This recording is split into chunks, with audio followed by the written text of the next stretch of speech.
अस्सलाम वालेकुम, मैं यूनुस राजपूत और आप देख रहे हैं किताब कहानी।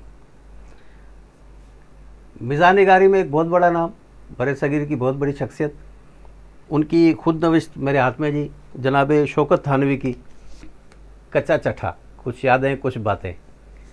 बहुत आला पाए के मिज़ान निगार थे जी। रेडियो में भी सर्विस की, मुख्तलिफ़ अखबारात में भी काम किया और उसकी रुदात बड़े दिलचस्प अंदाज में उन्होंने इस किताब में बयान की है। तो इनके बारे में बहुत से लोगों ने अपनी आरा का इजहार किया है। इनके लिए हकीम एजाज़ हुसैन चांडियो, जिन्होंने इस किताब को मुरतब किया है, वो कहते हैं शौकत थानवी के इस कच्चे चट्टे के आगे तमीज़ बांधने की चंदा ज़रूरत नहीं, क्योंकि मौसूफ़ ने अपने इस कच्चे चट्टे के ऐन आगाज़ में अपनी इस आप बीती के असबाब व अलामात, फ़वाइद व नताइज दर्ज कर दिए हैं। कहते हैं मैंने सच बोलने की ख़तरनाक कोशिश की है। दरअसल अपने इन हालात को पेश करना ही एक किस्म का इक़दाम में ख़ुदकशी है। अब आप इस आप बीती में ऐसा क्या ख़तरनाक लिख दिया है, क्या इसको इक़दाम ख़ुदकशी से ताबीर किया है? हालांकि ये भी फरमाया कि ज़िंदगी के हर रुख को सच्चाई के साथ पेश करके अपनी शामत अपने सामने नहीं लाऊंगा। गोया कि वो जो समझे थे तमाशा होगा, मैंने चुप रह के पलट दी बाजी। इनके मुख्तलिफ़ अदवार की ये बातें हैं। कहते हैं लाहौर में सिर्फ रेडियो तक महदूद नहीं रहे, बल्कि फ़िल्मी सनत में भी तबाह आजमाई की। फ़िल्मों में दीगर खदमात अंजाम देने के साथ साथ एक फ़िल्म में तो अदाकारी भी कर डाली। बाद अज़ां कराची आए और फिर से सहाफ़त के शोबे से वाबस्ता हो गए। ये हैं जी शौकत थानवी मरहूम साहब। वक्त आया तो जिसके वजूद का जैसे मकसद ही हंसना हंसाना, लोगों को दिल खुश करना, खुद एक खाक का ढेर था, दूसरों के लिए सरमाया मातम सामा, हसरत व गम।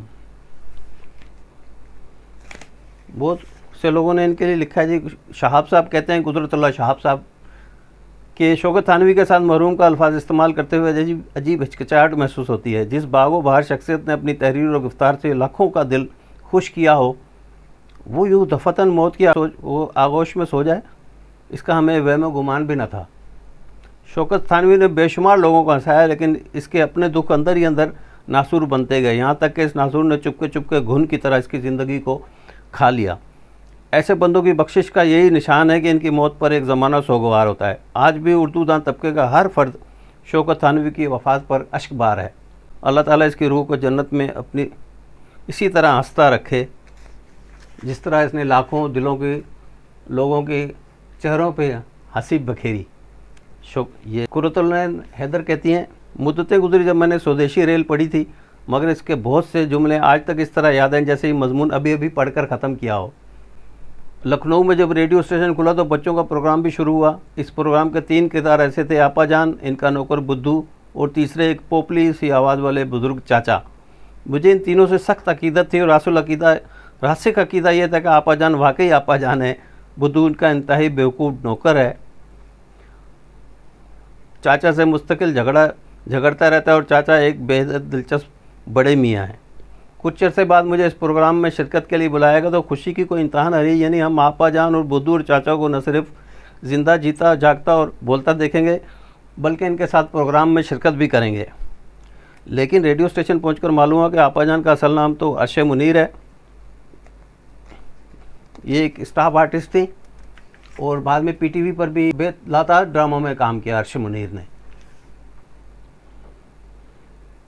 बुद्धू के मुतालिक इंकशाफ हुआ कि ये आपा जान के नौकर कतई नहीं, बल्कि रेडियो का एक रुकन है। ये अब रेडियो पाकिस्तान के आला अफसर हैं और कई बरसे अक़वाम मुत्तहिदा न्यूयॉर्क में तैनात हैं। और चाचा के लिए पता चला कि अरे ये तो शौकत थानवी है।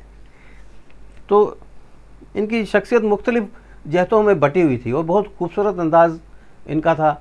रेडियो पे आते थे वैसे ही उनका अंदाज़ था और मिज़ान निगारी में बहुत खूबसूरत इन्होंने किताबें तख्लीक़ की हैं और बहुत ही आला पाए के ये मिज़ान निगार थे जी। तो मैं ये कहूँगा कि आप ये किताब ज़रूर पढ़ें। इनकी किताब पढ़ के आप यकीनन महज़ूज़ होंगे और माजी की बातें, माजी के किस्से और फिर अंदाज़े तहरीर शौकत थानवी का तो सोने पे सुहागा होगा। ये कच्चा चट्ठा आप ज़रूर पढ़ें, आपको पसंद आएगी। उम्मीद है आपकी किताब, आज की किताब आपको पसंद आई होगी। चलते चलते चैनल को सब्सक्राइब कर लीजिएगा। अल्लाह आपका हामी नासिर हो। पाकिस्तान जिंदाबाद।